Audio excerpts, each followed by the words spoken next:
샤인머스켓하고 베니바라라는 품종을 교배를 해가지고요. 6가지 품종을 얻었어요. 우리도 엄마 아빠가 자식을 갖다가 각가지 다른 자식들을 놓잖아요. 그것처럼 형제간이 이제 다르잖아요. 얘네들이 전부 다 형제간인 거라 한 뱃속에서 나오는 형제간인 거예요.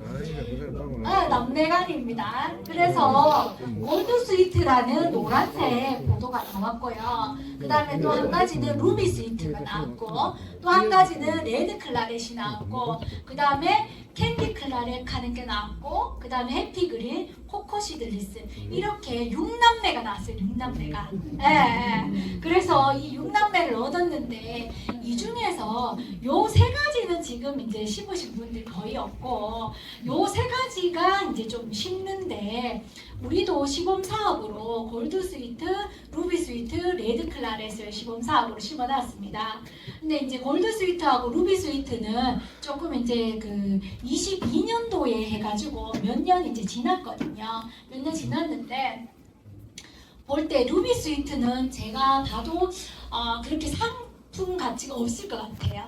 그래서 좀 곧 사라질 품종이 아니겠는가 그렇게 이제 판단을 되고, 그래가지고 우리 농가도 골드 스위트하고 루비 스위트하고 같이 심었다가 지금 이제 루비 스위트는 이렇게 내고 골드 스위트는 지금 이제 유지를 하고 있는 그런 상황이거든요. 그렇고 그 다음에 글로리스타는 부모가 달라요. 양은 아예 다른 아이입니다. 글로리스타는 흑바라드락하는 품종하고 프린세스 시들리스락하는 이제 생소한, 여러분들한테 생소한 그런 품종들 교배해서 얻었는 것이 이제 글로리스타입니다. 그래서 품종 특성도 레드 클라렛하고 글로리스타가 좀 많이 다르거든요. 그래서 꼭 아셔야 됩니다. 그리고 또 뭡니까?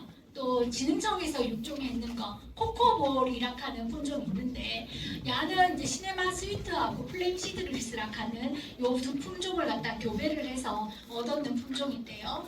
9월 상순에 이제 수확을 할 수가 있고, 타원은행의 자학색이고 생장 조정제 처리를 해야 되고 껍질째 먹는 것인데, 이게 지금 황인철 회장이 조금 이제 뭐 긍정적으로 평가를 하셔가지고 좀 입소문이 나서 코코볼에 관심이 많으신 분들도 계신데, 저는 실제로 이거를 갖다 먹어보지를 못해서 제가 이제 판단하기는 그런데 이제 그 권민경 박사님 이제 그 소견에 의하면 얘가 이제 그 바깥에 우리가 해외에 나갔을 때에 이제 보니까 이게 이제 문제점이 뭔가 하면 저장성이 문제가 있겠더라 라는 겁니다.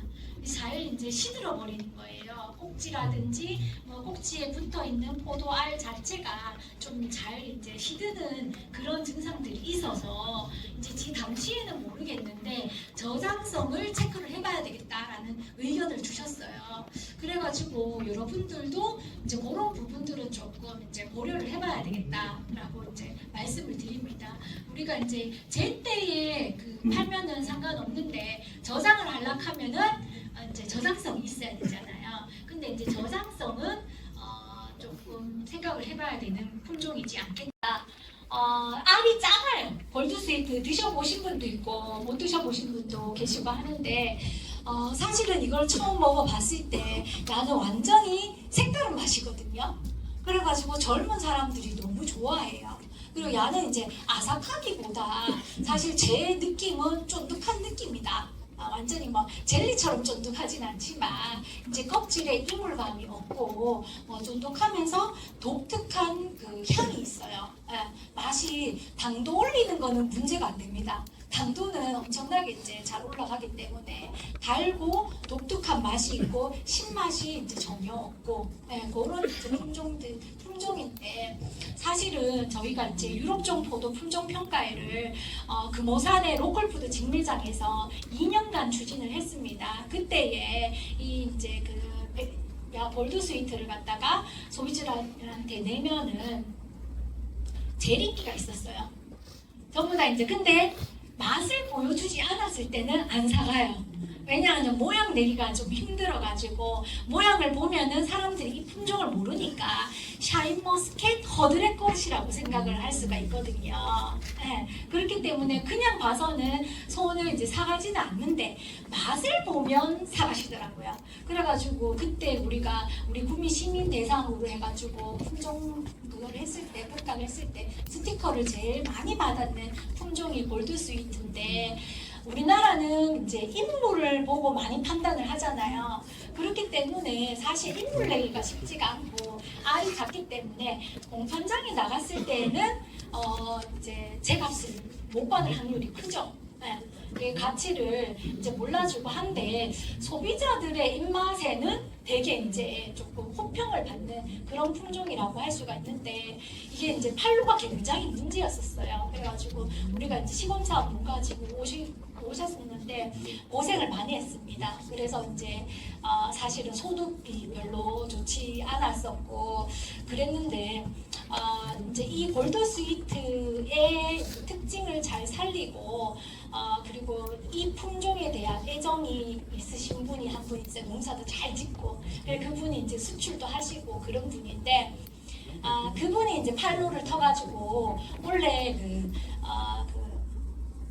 갑자기 그 마트 이름 생각이 안 나네. 외국 기업 마트.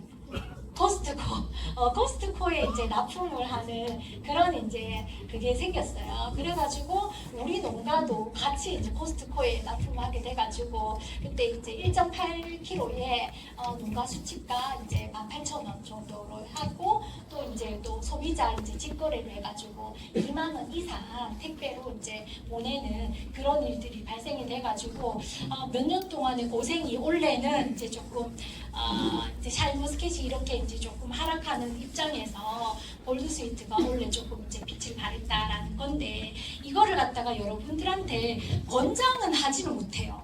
왜냐하면 얘의 특징이 너무 강하기 때문에.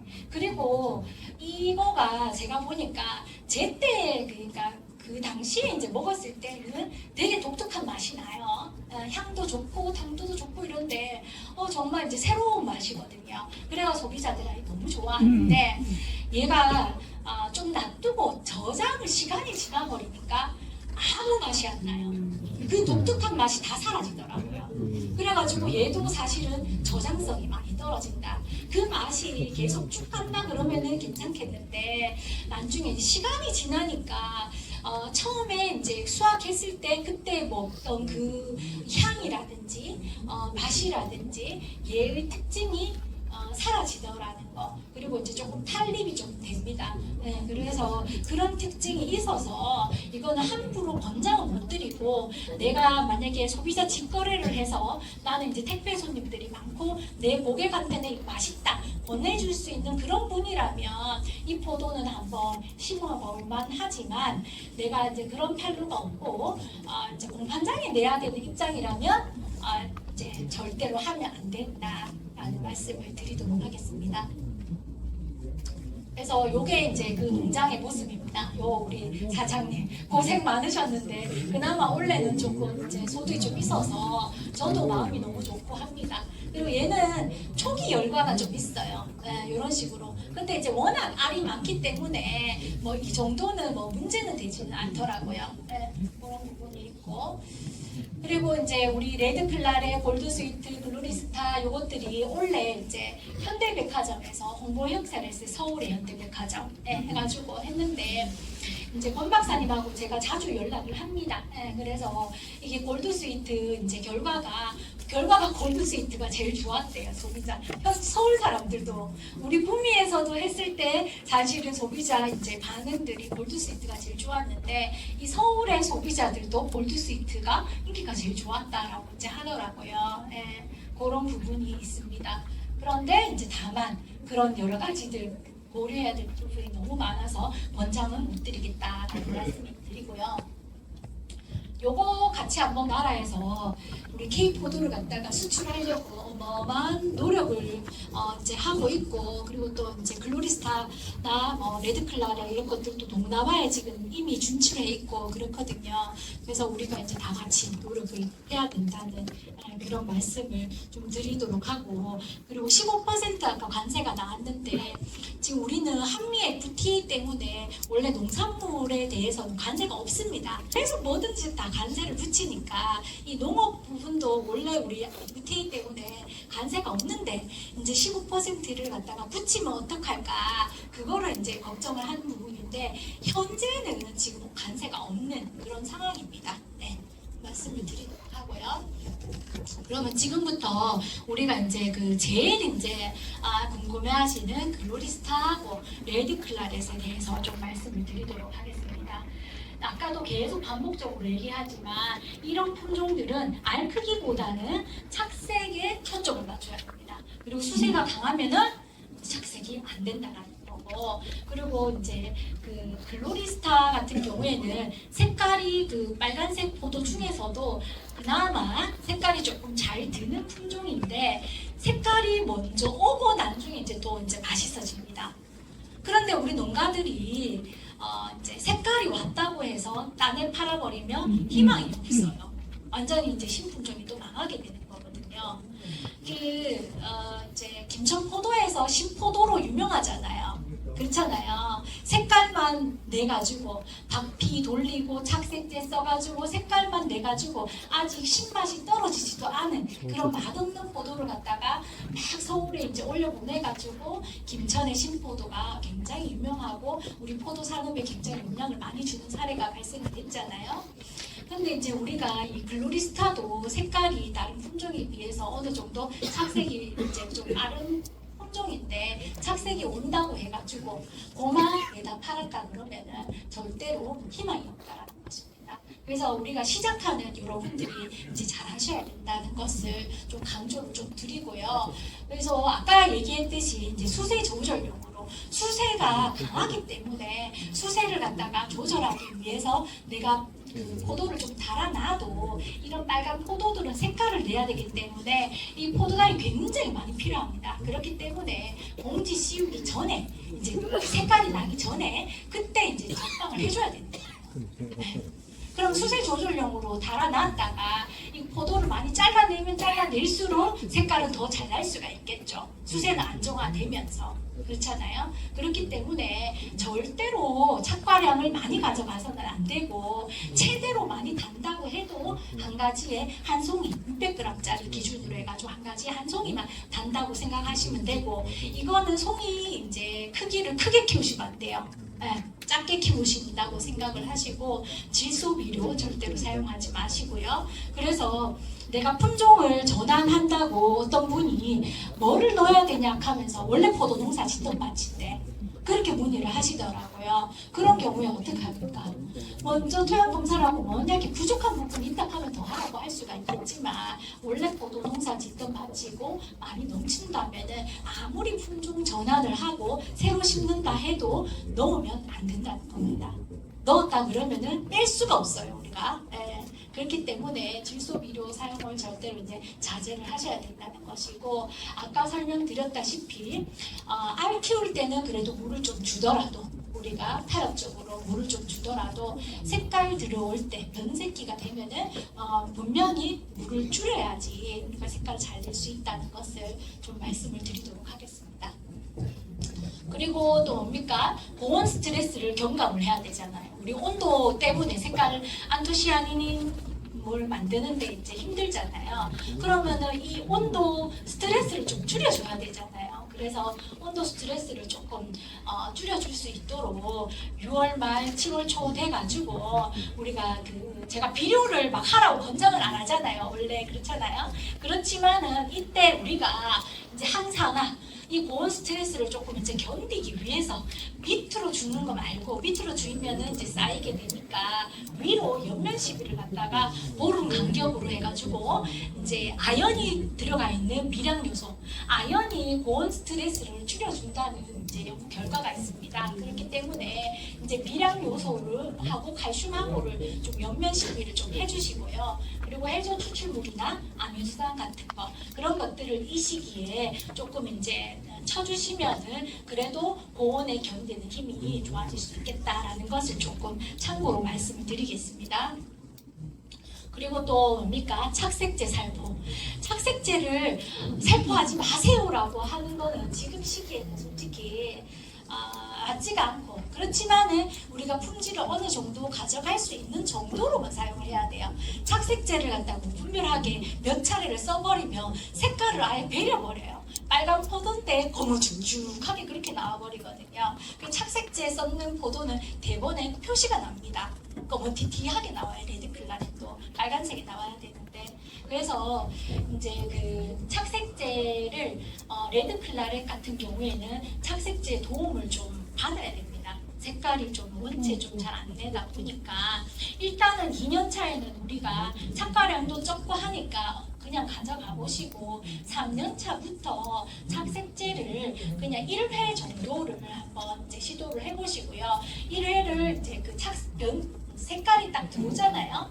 한 10% 정도 색깔이 조금 들어오기 시작하면 그때 착색제를 살포하시는 겁니다. 네, 해보고. 맞습니다. ABA 호르몬 작용 기작입니다. 예, 그렇습니다. 네. 그게 이제 착색제거든요. 그래서 착색제를 이제 한번 살포를 하고 이제 이 한번 살포를 할 때 고온을 조금 스트레스를 줄여줄 수 있는 영양제를 같이 사용하시면은 좋을 것 같습니다. 그래서 일단은 우리가 전혀 이제 그 도움을 안 받기보다 글로리스탄은 안 해도 됩니다. 글로리스탄은 색깔이 조금 이제 괜찮게 내가 관리만 좀 하면은 그래도 색깔을 낼 수 있는 그런 이제 품종이기 때문에 글로리스탄도 무조건 색깔 나는 거 아닙니다. 이때까지 제가 설명드린 그런 관리를 했을 때에 이제 색깔을 내기가 그나마 무난하다는 것이고, 레드는 아무래도 착색제 도움 조금 받는 것이 좋으니까 일단은 첫 해에는 심고 나서 그 다음에 첫 수확 때는 이제 하지 마시고 그 다음 해 때는 1회 정도 살포를 해보시고, 만약에 이래 가지고 안 된다고 생각을 하면 내 재배 기술을 한번 되돌아보는 거예요. 내가 너무 물을 많이 주는 건 아닌지 어떤지, 그런 수세가 강한지 아닌지 이런 것들을 한번 되돌아보고, 그때도 이제 안 된다 그러면 한 번 더 이제 살포하시는 거를 이제 고려를 한번 해보시고요. 그리고 또 7월 중순 이후에 송이 주변에 잎을 갖다가 이제 제거를 하시는 거예요. 그러니까 근데 너무 많이 훑어버리면 안 되겠죠, 그죠? 잎이 있어야지 나무가 이제 생존할 수가 있으니까요. 그래서 송이 주변에 잎을 갖다가 조금 저격을 해줄 수 있는 방향. 네. 착색제는 그 농약 회사마다 여러 가지가 있어요. 옛날부터 사용해오던 비오비 같은 것도 있고, 뭐 다른 칼라 뭐 이름 들어가 있는 것도 있고 여러 가지가 있거든요. 근데 이제 그것들이 효능이 다 비슷하니까 이제 그 내가 가는 농약방에 있는 거를 사용을 하시면 좋을 것 같습니다. 네. 그리고 이런 빨간 포도들이 재배를 할 때 방구병이 조금 많습니다. 베니바라드도 재배해 보시면은 그렇잖아요, 그죠? 줄기가 이렇게 썩고 하는 이제 방구병이 좀 많아요. 그래가지고 이것들을 주의를 좀 해야 되거든요. 그래서 약재 살포를 잘 해주셔야지 되고, 글로리스타를 재배를 할 때에도 좀 괜찮았었는데 이제 마지막에 봉지를 뺏겨 놓으면은 아무래도 마스크 끼고 있다가 마스크를 벗으면 균이 들어가잖아요. 그래가지고 막판에 조금 이제 안 좋을 수가 있고 이렇거든요. 그래서 이제 봉지는 끝까지 이제 수확할 때까지 이제 씌워놓는다라는 이제 말씀을 드리고, 요런 이제 방구병 증상들이 조금 이제 있을 수가 있다. 그래서 이제 철저하게 균 관리를 하셔야 된다라는 겁니다. 그리고 또 이제 레드클라렛에 또 주의할 점이 뭔가 하면은 탄저병이 좀 잘 옵니다. 왜냐하면은 레드클라렛을 착색제를 쓰려고 하다 보니까 어떻습니까? 그 착색제가 색깔이 들어오고 나서 이제 그 착색제를 써야 되잖아요. 그러니까 봉지 씌우기가 늦어지는 거예요. 그러다 보니까 그 균 관리가 이제 좀 잘 안 되는 부분이 있어요. 그래서 이제 탄저병에 조금 이제 취약할 수가 있거든요. 봉지 씌우기만 좀 일찍 해도 이 탄저병은 좀 어느 정도 예방을 할 수가 있는데 이제 늦어지게 되니까. 근데 또 착색제 진락하면은 씌워놨다가 벗기고 또 못 치잖아요. 그러다 보니까 이제 그 봉지 씌우는 시기가 늦어질 수 있어가지고 요게 탄저병이 조금 이제 애로사항이 될 수가 있습니다. 그렇기 때문에 탄저병 균 관리를 갖다 좀 이제 약을 꼼꼼하게 지시고 관리를 잘 해주셔야겠다는 말씀을 드리고요. 이렇게 밑에 만약에 주변이 좀 어지럽잖아요. 그러면은 균이 더 잘 붙습니다. 그렇기 때문에 항상 농장을 깔끔하게 관리를 하시는 것이 좋을 것 같습니다. 그리고 바닥에도 좀 튀시고요. 네. 자, 그리고 이제 봉지 씌우기인데요. 여기 보시면은 투명 봉지하고 흰 봉지를 이제 씌워놨는데 기술원에서 이제 그 시험을 했는데 투명 봉지를 씌웠더니 투명 봉지에도 구멍이 뻥뻥뻥뻥 있거든요. 그리고 또 이제 비닐이다 보니까 온도가 좀 많이 올라가는 거예요. 그래서 흰 봉지에 비해서 그 비닐 봉지를 씌웠을 때 2도 정도가 좀 더 올라가는. 그래서 이제 비닐봉지는 씌우는 것이 안 좋다. 그리고 또 구멍이 있어가지고 그 구멍 사이로 탄저균들이 다 이제 들어가더라. 그래서 이 투명 봉지 씌우는 것이 탄저병이 더 이제 많이 들어가지고 그래서 지금은 이제 투명 봉지는 권장을 하지 않습니다. 그래서 여러분들 자료에 보시면은 그렇게 돼 있으면 꼭 X 표시를 해놓고 투명 봉지 말고 얇은 흰 봉지를 쓰실 수 있도록 그렇게 이제 해주시고요. 그리고 이 균 관리는 우리가 마스크를 쓰는 이유가 뭡니까? 그렇잖아요. 감기 안 걸리고 세계가 그거 똑같은 거예요. 이게 포도도 포도 마스크인 거예요. 이게 봉지가 그겁니다. 그래서 균을 제일 관리를 할 수 있는 것은 그 포도에 마스크를 씌우는 거거든요. 그래서 그 점을 잘 이제 생각을 하셔가지고 글로리스타 같은 경우나 레디나 봉지를 한번 씌우면은 수확할 때까지 그냥 씌우고 간다라고 보시면 돼요. 우리 올해 같은 경우에 어떻습니까? 일찍 좀 벗겨놨는데 10월달 그 9월 말부터 해가지고 비가 억수로 왔잖아요. 근데 균이라는 거는 비 올 때 막 커지잖아요. 그렇기 때문에 이제 날씨가 또 어떨지 모르고 하니까 취약하니까 봉지를 끝까지 가져가자라는 말씀을 좀 드리겠습니다. 그리고 또 한 가지 이제 물 관리할 때 여러분들 이제 그 참고를 하시는데 포도 연구회에서 원래도 이제 사업으로 해가지고 텐시오미터를 갖다가 우리 연구회 회원들은 하나씩 다 이제 가지고 계시거든요. 이 텐시오미터라는 거는 뭔가 하면은 이제 토양 수분 장력계입니다. 이 그 토양이 뿌리가 얼마나 이제 건조한지, 뿌리가 얼마나 수분을 빨아당기는지, 토양이 수분을 얼마나 빨아당기고 있는지 그런 거거든요. 만약에 수분이 많다 하면은 이 수분 장력이 떨어질 거잖아요. 숫자가 낮을 거잖아요. 근데 이 텐시오미터의 숫자가 높으면 높을수록 건조하다는 뜻입니다. 그래서 우리가 물 관리를 어떻게 해야 될지 모르겠다 하시는 분들은 이 텐시오미터를 하나씩 이제 꼽아놓고 참고용으로 쓰시면 돼요. 참고용으로. 이게 절대적인 거는 아닙니다. 네. 그래서 이제 그 자료에는 이렇습니다. 발화에서 개화기까지는 이 텐시오미터에 35kPa 이거 읽는 단위는 킬로파스칼이라고 하거든요. 땡기는 힘이라 가지고 앞에 마이너스 자가 붙었는데 음압이 붙었는데 읽을 때는 그냥 35kPa이라고 하면 됩니다. 그래서 발화기나 개화기까지 이때는 35kPa 정도면은 무리가 없다라는 것이고 비내기 때는 어떻습니까? 수분이 좀 넉넉해야 되잖아요. 그러니까는 수분 넉넉하게 주니까 숫자가 좀 낮죠. 20kPa. 그 다음에 또 착색기에서 수압기까지는 이제 건조해야 되잖아요. 그러니까는 50kPa. 정도로 이제 유지를 해주시고 이거를 이제 참고로 해주실 수가 있다라는 겁니다. 그리고 이제 레드클라렛 지베렐린 처리입니다. 이 레드클라렛이 뒤에 사진이 이게 그 베니바라드가 엄마라 했잖아요. 우리도 자식들 중에서 육남매가 있다 그러면은 엄마 닮은 사람 있고 아빠 많이 닮은 사람 있고 이렇잖아요. 근데 이 베니바라드 레드클라렛은 엄마를 많이 닮았습니다. 엄마하고 거의 이제 성질이 비슷해요. 꽃 꽃의 크기도 베니바라도도 조금 이제 꽃이 좀 크고 너블너블하고 그렇거든요. 근데 이제 이 레드 클라렛도 꽃이 좀 큽니다. 예, 좀 크고 중요한 거는 이 베니바라드가 이제 여기 재배하시는 분 한 분이 오셨는데 되게 인기가 있고 잘 파세요. 근데 다만 한 가지 제일 이제 흠이 뭔가 하면은 씨를 못 없애는 거예요. 지베렐린 처리를 해줘도 씨가 안 없어지는 게 베니바라드거든요.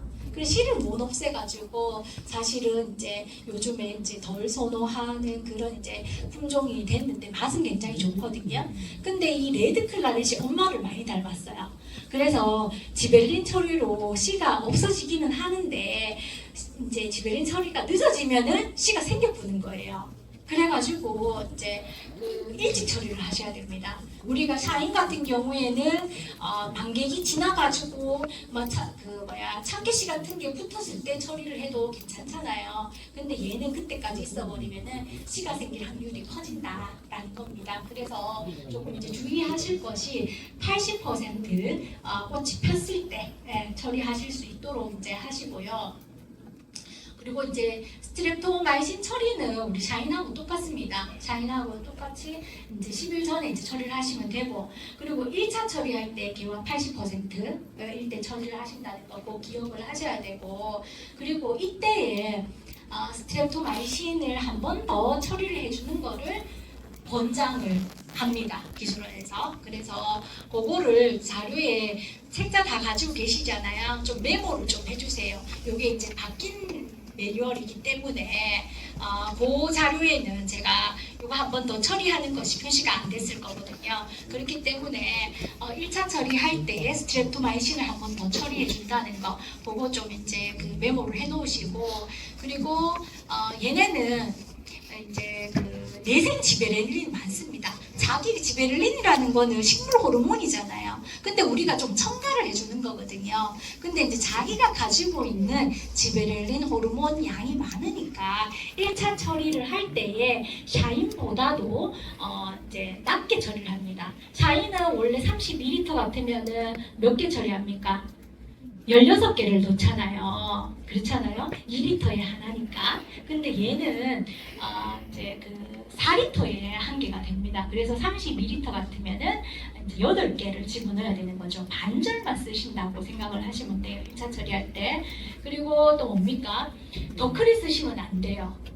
더크리를 쓰게 되면은 이게 유럽 쪽 포도들이 원래 떫은 맛이 조금 있는 것이 조금 이제 특징적인데, 이제 그 더크리를 쓰게 되면은 그 떫은 맛이 이제 좀 더 강하게 나오거든요. 그렇기 때문에 이제 더크리 쓰지 말고 그 풀매트를 쓰신다고 생각을 하시면 됩니다. 그래서 풀매트도 이제 그 32리터에 8병 드시고, 그 다음에 또 이제 2차 처리는 시기는 똑같아요. 1차 처리하고 나서 14일 이내에 처리하시면 되는데, 32리터에 요거는 또 1차 처리하고는 이제 좀 다르게 샤인하고 똑같이 처리하시면 돼요. 지금 2리터에 하나거든요. 그러니까 32리터에 16개. 그리고 풀매트는 32리터에 8병. 이게 원래는 단독 처리를 하게 되면은 색깔을 내는데 훨씬 낫겠죠. 왜냐면 알이 덜 커지니까. 근데 이제 우리가 알 크기를 갖다가 조금 이제 그 착색제를 쓰고 저걸 좀 한다 그러면은 풀매트 8병을 좀 추가적으로 사용을 할 수가 있겠다. 더크리 말고요. 더크리 쓰시지 말고 풀매트로 하시면 되겠습니다. 그래서 더크리 사용했을 때 떫은 맛이 상대적으로 더 강하게 나타날 수 있으니까 품질이 떨어지기 때문에 이거 레드 클라렛은 반드시 풀매트를 사용하신다는 거 한번 보시고, 레드 클라렛을 알속기는 얘는 잘 늘어져요. 꽃도 크고.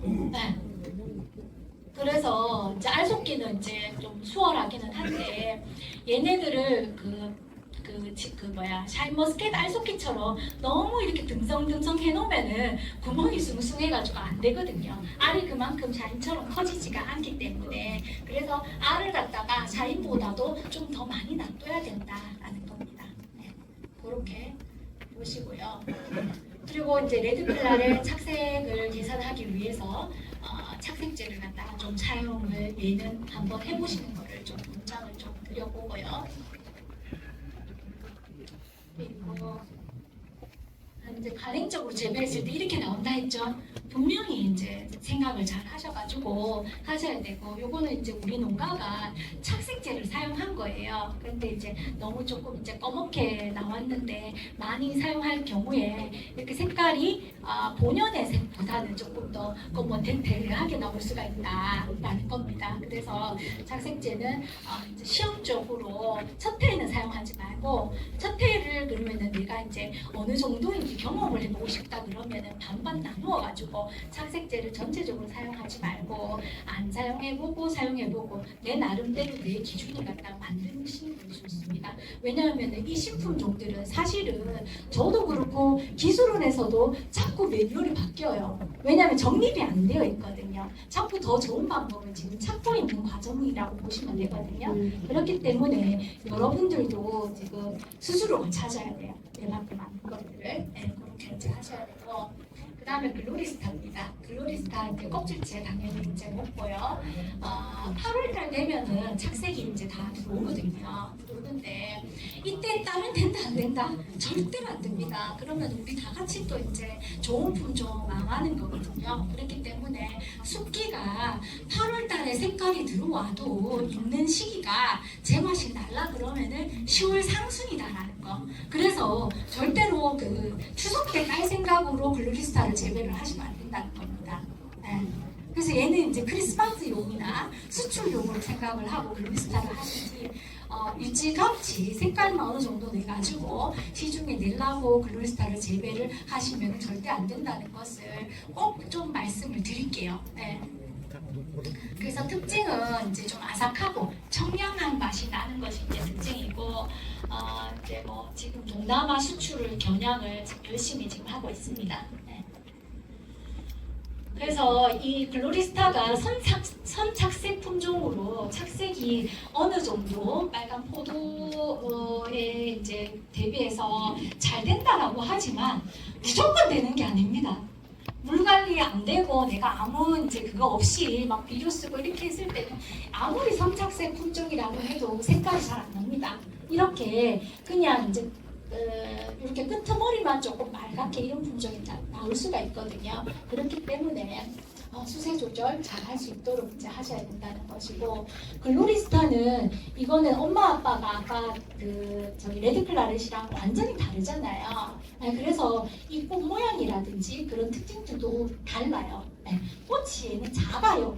네, 끝이 작고 이거 사진에서 보시다시피 꽃이 이렇게 벌떡 서가지고 있거든요.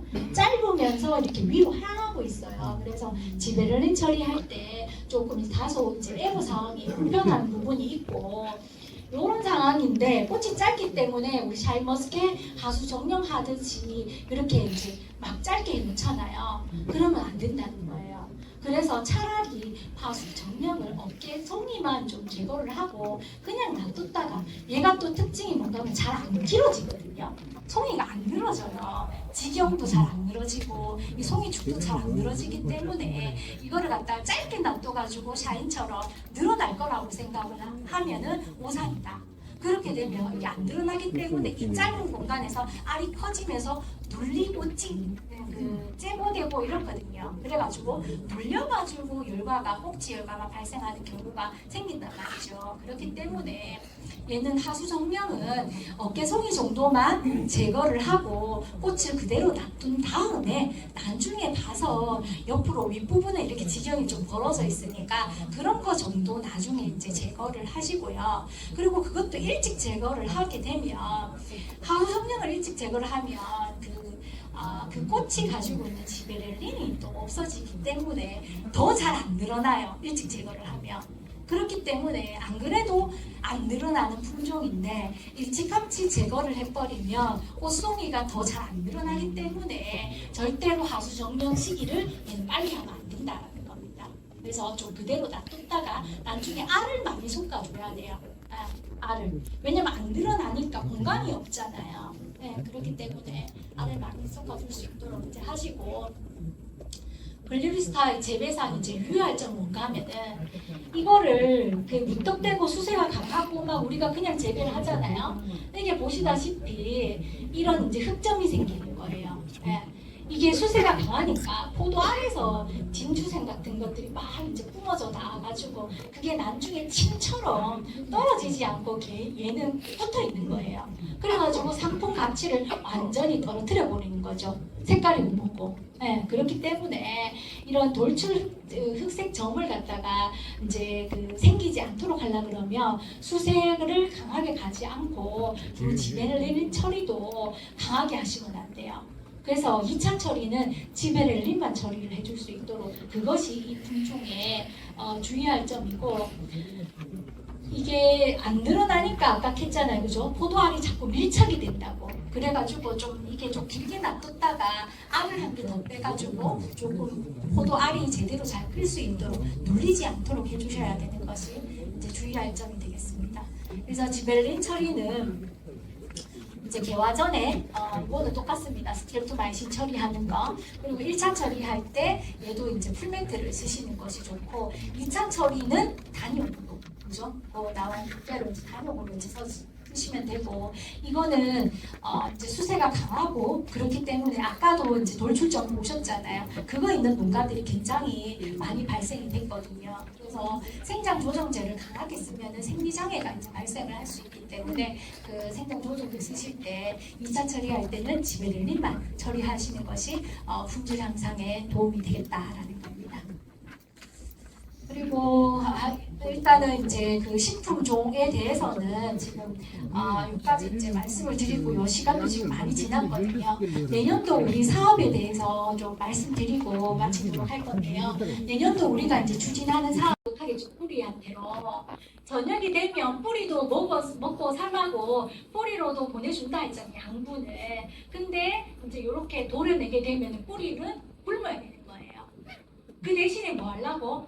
위에 포도에 포도당을 좀 더 많이 줘가지고 색깔을 내는 전구 물질이 안토시아닌을 만들어내는 것이 포도당이니까 색깔을 좀 더 내게 하기 위해서 뿌리는 잠깐 굶으란 거예요. 네. 그게 이제 한상박피의 기술이거든요. 그렇지만은 이제 근본적으로 생각하면 뿌리는 굶어야 돼요. 그럼 결국에 나무는 별로 좋지가 않잖아요. 그래서 권장은 하진 않습니다. 어쩔 수 없을 때 이제 사용하기는 하는데 차라리 그 시기에 맞춰가지고 착색제를 좀 이제 쓰는 거를 지금은 어쩔 수 없이 만약에 색깔이 안 난다면 그 방법을 이용을 하는 것이 한상막비보다는 나무한테는 좋겠다라는 것입니다. 그래서 착색제도 이제 나중에 좀 말씀을 드릴게요.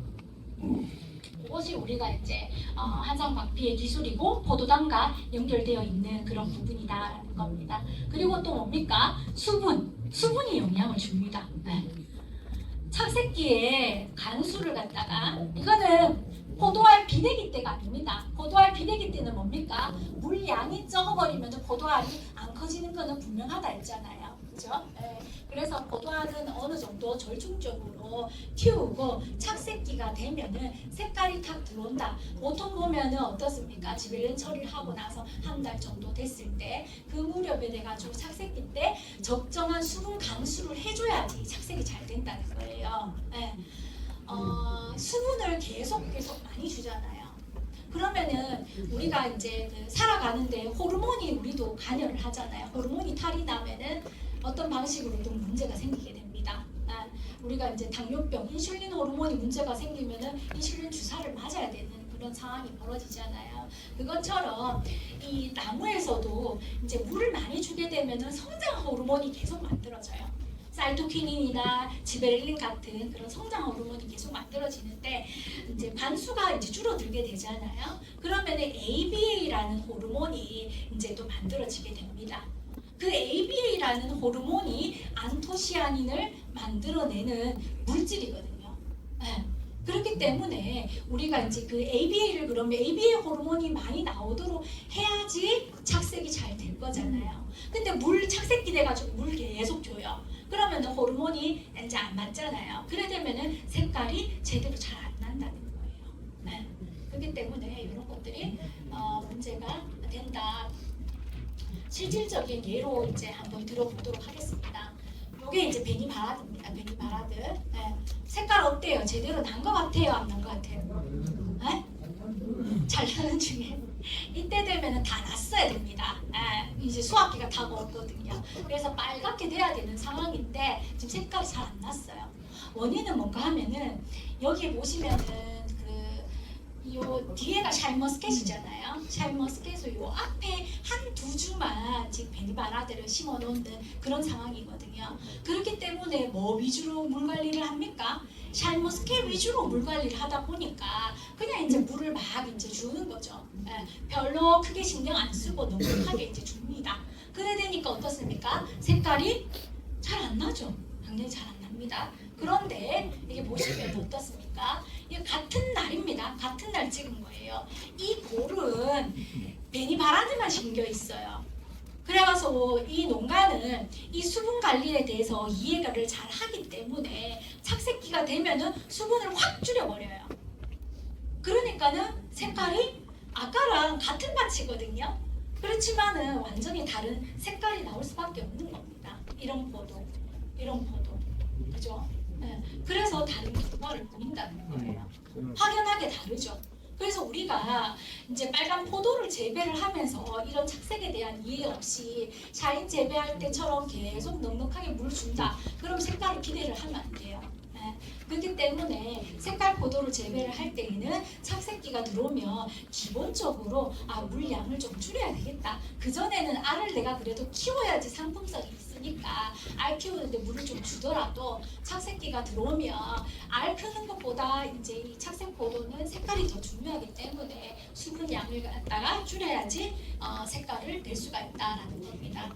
이거는 그냥 뭐 제가 그냥 하는 말이 아니라 엄청나게 구글에 가면은 해외 논문들이 굉장히 많아요. 미국 논문, 일본 논문, 무슨 논문 많거든요. 그래가지고 제가 이제 한 가지만 이제 예를 들어보면은 요게 미국 캘리포니아에서 이제 그 연구한 사람인데요.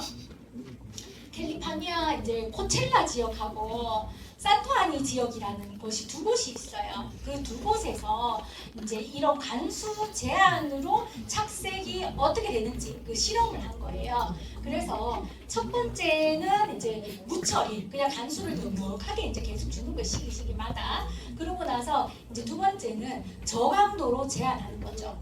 이제 변색기, 그러니까 착색이 시작되고 나서 3주 동안만 보통보다도 이제 75%만 이제 저걸로 간주를 하는 거죠. 그러면 25% 줄인다는 겁니다. 그리고 이제 세 번째 중강도로 했는 거는 이제 이 변색기 3주 동안 색깔이 들어올 동안에 50%를 갖다 물량을 줄였어요. 그리고 이제 네 번째는 고강도 제한인데 생육기 내내 막 이렇게 넉넉하게 안 주고 조금씩 이제 한 80%만 주다가 변색기에는 더 줄인 거예요. 변색기에는 더 이제 3주 동안에는 50%로 더 줄였다는 거예요. 그런 시험 결과를 보시면은 요런 이제 상태가 됩니다. 그래서 이거는 산호아킨 지역이고 이거는 코첼라 지역인데 2016년도, 17년도 두 해가 이제 시험을 한 겁니다. 그런데 노디아이라 하는 거는 제한 간수를 안 했다는 거거든요. 제한 간수를 안 했을 때에는 이 빨간색 발현이 이 제한 간수를 한 거에 비해서 잘 안 되죠. 엄청나게 이제 차이가 많이 나잖아요. 그러니까는 물량을 줄이면 줄일수록 색깔을 잘 낼 수 있는 것을 오늘 얼마든지 실험이 너무 많아요. 우리 농가에서도 실제로 지금 아까 보셨다시피 우리 구미지역 농가거든요. 거기에서도 보셨다시피 증거가 되는 것이고요. 그래서 포도가 이런 거거든요. 이 노디아이, 그러니까 물 관리를 안 했을 때 이런 포도가 나온다면은 이제 만약에 이제 강하게 수분 제한을 했을 때는 이렇게 전체적으로 전부 다 착색이 잘 되는 이런 결과를 보였다라는 겁니다. 네. 자, 그리고 수세와 잎관리입니다. 우리 이제 빨간 포도 재배를 하시면서 비료 절대로 쓰시면은 색깔 안 납니다. 빨간 포도는 알 크기가 문제가 아니라요. 알이 또 너무 커버리면 색깔도 더 내기가 힘들어요. 그러니까 어느 정도 적당히 하시고 크기보다는 색깔이 중요하니까 색깔에 중점을 두셔가지고 수세를 강하게 키우시면 안 됩니다. 수세를 강하게 키우시면 안 되고 그 다음에 적절한 저렴이 필요합니다. 햇빛이 잘 들어가도록 이제 해야 되기 때문에 이제 그 잎을 갖다가 좀 따주는 그런 것도 필요하거든요. 어떤 시험에는 이제 반사 필름을 까는 경우도 있고 한데 반사 필름보다는 이제 저겹이 더 효과적이다라는 이제 농촌진흥청의 연구 결과가 있더라고요. 그러니까 반사 필름을 또 깔고 하려면은 그 노력과 돈과 또 뭐 그런 것들이 드니까 우선 이제 색깔 보도를 할 때는 잎을 따주는 것부터 한번 해보시자는 거죠. 그래서 이 착색기의 저겹 처리에 의한 이제 그 홍이술 품종, 이거 빨간 포도거든요.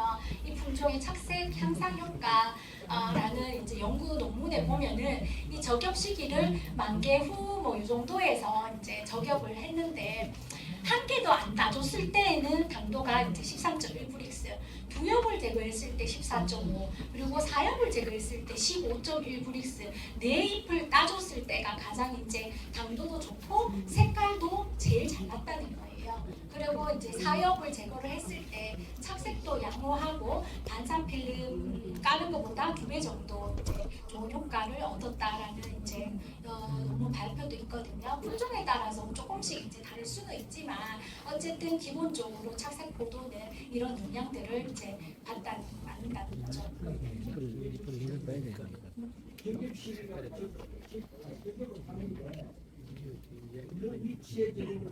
좋은 질문이십니다. 그렇죠. 바로 그거 말씀드려야 되는데 사장님 질문하실 줄 알았어요. 그럼 어디를 따셔야 되겠습니까? 사장님 송이 주변에 해야지. 당연히 송이에 햇빛이 많이 들어가야 되니까. 그죠? 그러니까 위아래하고 위하고 이렇게 송이 주변에 햇빛이 잘 들어가도록 따주셔야 되고 엉뚱하게 저 끝에 머리에 잎을 따면 안 되잖아요. 그렇죠. 그리고 또 아랫잎들은 이제 제일 오래된 잎들이잖아요. 그렇기 때문에 시기적으로 좀 따줘도 손실보다는 내가 얻는 효과가 더 크니까 착색 보도 하실 때는 잎소지를 좀 해주는 것도 좋겠다라고 이제 말씀을 드립니다. 그래서 이제 원래 저희 이제 수세 관리 시험 연구 사업을 했는 것이 있거든요. 그래서 그거를 아직까지 내용을 제가 너무 좀 바쁘다고 하면 그 핑계 같지만 실제로 너무 바쁘고 정신이 없어서 아직까지 데이터들을 이제 다 정리하지는 못했습니다. 그렇지만은 제가 오늘 여러분들한테 소개할 정도로는 좀 말씀을 드리도록 할게요. 네, 시험 농장은 작년에 제가 강의 때 말씀드렸던 문제의 농가에서 제가 시험을 했습니다. 어떤 농가인가 하면은 완전히 강수세. 네. 가지가 어마어마하게 굵고 밑에도 굵었지만은 위로 갈수록 더 굵어지고 포도가 맛이 없고 13브릭스, 14브릭스밖에 안 나오는 그런 이제 포도밭에서 그거를 내가 수세 관리를 해가지고 포도 품질을 좀 높여보겠다라는 이제 취지로 시험 연구 사업을 이제 하게 되었거든요. 요 농가였습니다. 그래서 처리 방법은 어떻게 했는가 하면은 이 대조구라는 것은 농가 관행입니다. 이 농가가 하는 방법. 이제 결과지를 4m에 이 농가는 40개도 안 되는 것도 있어요. 예, 결과지 자체가 가지 자체가 40개도 안 되고 30몇 개인 경우도 있고 막 40개가 넘는 게 잘 없습니다. 그리고 송이도 뭡니까? 한 가지에 한 송이 달아가지고 이제 그렇게 하는 거고 시험구 1은 한 주당 제가 이제 그 가지도 거의 50개 정도로 잡았습니다. 결과지를 한 50개 정도로 잡고 거기에서 50송이를 달고요. 그리고 이제 시험구 2는 한 주당 60송이를 달았습니다. 그리고 시험구 3은 한 주당 70송이를 달았어요. 그리고 시험구 4는 한 주당 80송이를 달고 5는 어떻게 했는가 하면 4는 내가 달 수 있는 대로 최대한 달아가지고 이 정도까지 달고 5는 내가 최대로 많이 단 다음에 거의 80송이까지 단 다음에 얘를 갖다가 따냈어요. 네. 5번하고 6번하고 둘 다 따내기는 따냈는데 언제 따냈느냐가 중요한 거잖아요. 송이 적방을 언제 했는지. 이 적방을 시험구 5 같은 경우에는 6월 29일 날 우리가 변색기 이전에 얘가 성숙되기 전에 내가 이제 포도송이를 갖다가 적절하게 적방을 했다는 거죠. 봉지 씌우기 전에. 그죠? 그리고 또 시험구 6은 했는가 하면은 따내기는 따냈는데 성숙기 이후에 그죠? 성숙기 이후에 8월 9일 날 적방을 했어요. 네. 그러면은 여러분들 생각에는 이 중에서 어떤 것이 포도 품질이 제일 잘 나왔을 것 같습니까? 5번. 시험고 5번이요? 네. 또 다른 의견 있으실까요?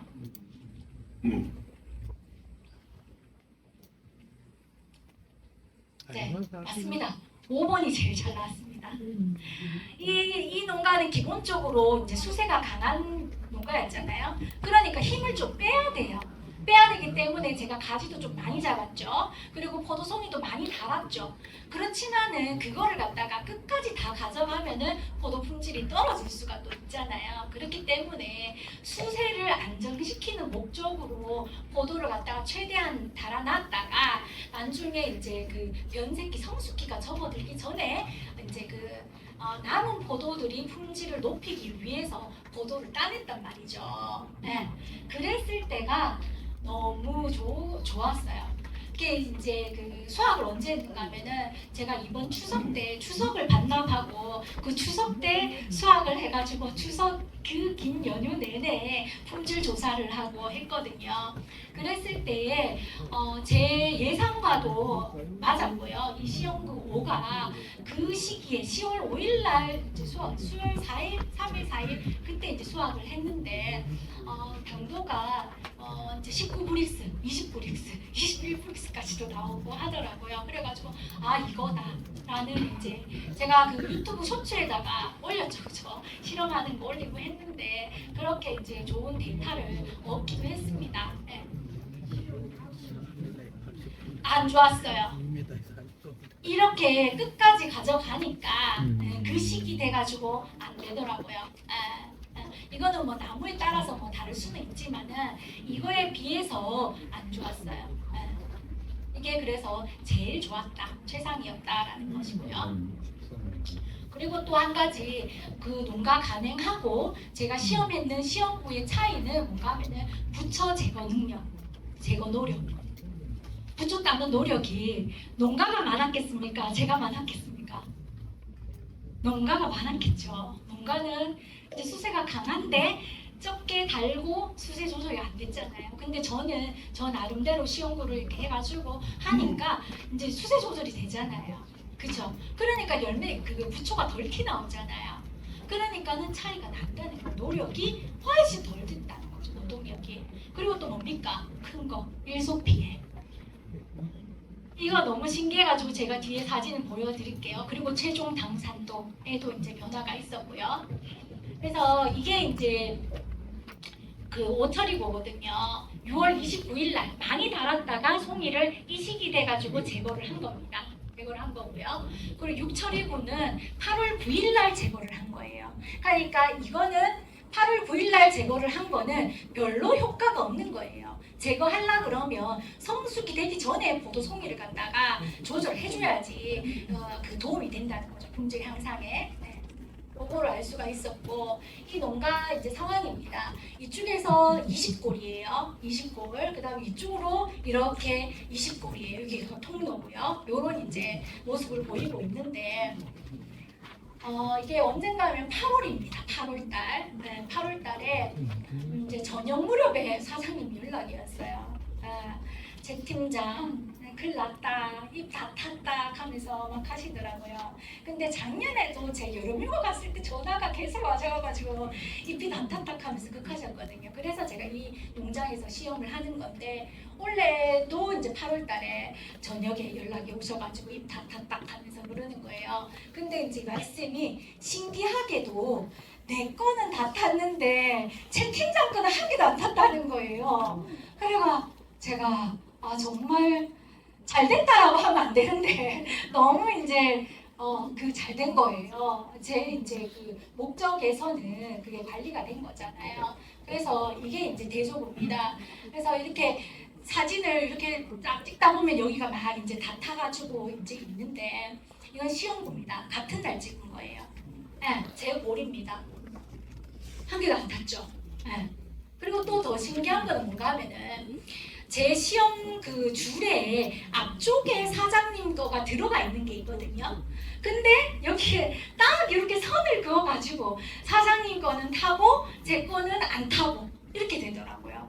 그래서 이거는 그냥 정말 분명하다. 이거는 이제 수세 관리에 대한 결과물인 것이다라는 것을 지금 절대적으로 정말 느꼈거든요.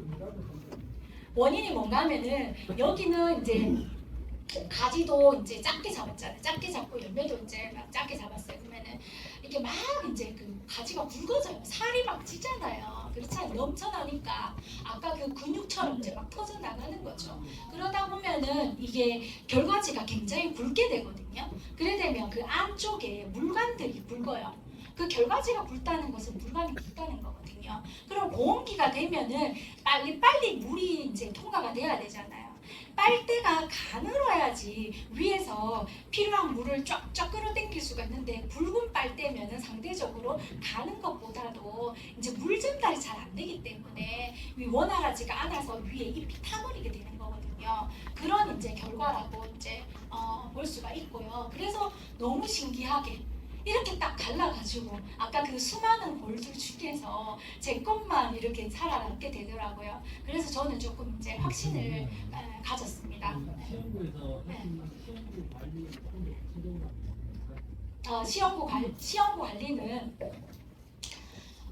일단은 차이는 뭔가 하면은 이 시험부를 관리하는 거가 제가 이 올해는 제 주말을 갖다가 다 반납을 했어요. 과장님도 아시겠지만은 우리가 이제 그 알속기나 뭐 이제 그 지벨린 처리 이거 제 손으로 다 했거든요. 주말에도 제가 한 번도 안 쉬고 너무 더우니까 새벽에 5시 돼서 나와가지고 부초 관리하고 이렇게 했는데 문제는 다르게 한 거는 뭔가 하면은 이제 농가가 간행적으로 했는 거는 이제 결과지도 이제 일단 적었어요. 적기 때문에 햇빛이 너무 많이 들어가요. 불필요하게. 햇빛이 너무 많이 들어가가지고 잎과 뭐 이런 것들이 너무 타는 그런 조건이었고 이제 또 그런 이제 결과지도 적을 뿐더러 열매도 적은 거예요. 그러다 보니까 남아 있는 것들이 처음에 갈 데가 없으니까 자랄 때 말이에요. 초반에 자랄 때에 얘네 가지가 더 많이 자라요. 영양 생장이 많이 되는 거죠. 영양 생장이. 그러다 보니까 부초도 많이 튀어나오고 그렇잖아요. 근데 저 같은 경우에는 수세를 이제 단계적으로 아까 시험부를 6단계로 해가지고 막 이제 순차적으로 착과량도 다르게 하고 이렇게 했는데 그러다 보니까 얘네들이 뭐 착과량으로 조절을 하니까 살이 안 찌잖아요. 그렇잖아요. 결과지 살이 그렇잖아요. 덜 찌잖아요. 대조구보다도 농가 거보다도 가지가 더 얇아지고 지금도 만족스러운 상황은 아니지만 수세 관리가 한꺼번에 되는 건 아니잖아요. 그렇지만은 그 농가하고는 차이가 난다는 거죠. 이제 그런 차이에 의해서 부초 제거 이제 노동력도 차이가 나는 것이고요. 열매의 품질도 차이가 나는 것이고요.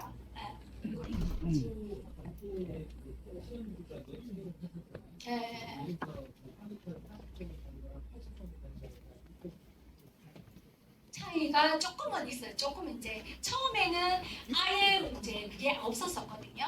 처음에 그때 처음에 사장님 연락을 받고 이제 갔을 때는 진짜 그쪽에 아무것도 없었는데 시간이 조금 지나고 제 이제 시험부에서도 다소 조금의 차이는 있었어요. 그래가지고 어디죠?